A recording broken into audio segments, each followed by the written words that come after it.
I think we need to be really clear that the online harms white paper response from the government is urgently needed, as is the draft bill.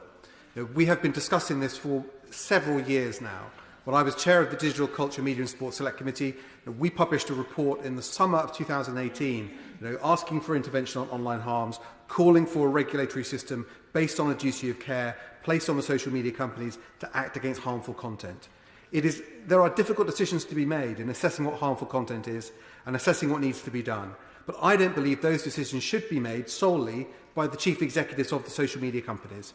There should be a legal framework that they have to work within, just as people in so many other industries do. It's not enough to have an online harms regulatory system based just on the terms and conditions of the companies themselves, where all Parliament can do, all a regulator can do, is observe whether those companies are administering their own policies.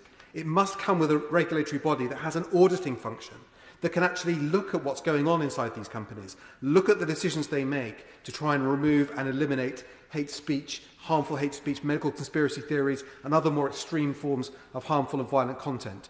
Companies like Facebook say that they remove 95% of harmful content. How do we know? Because Facebook tells us. Has anyone checked? No. Can anyone check? No. We're not allowed to check.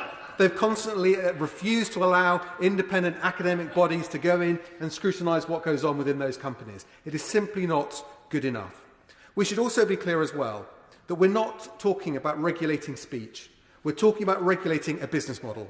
It is a business model that prioritises the amplification of content which engages people. And it doesn't care whether that content is harmful or not. All it cares about is the engagement.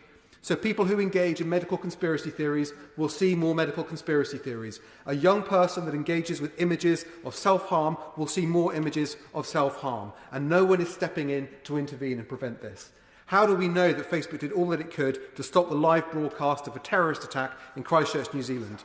No one actually knows. We've only got their word for it, and the scale and scope of that problem could have been a lot worse.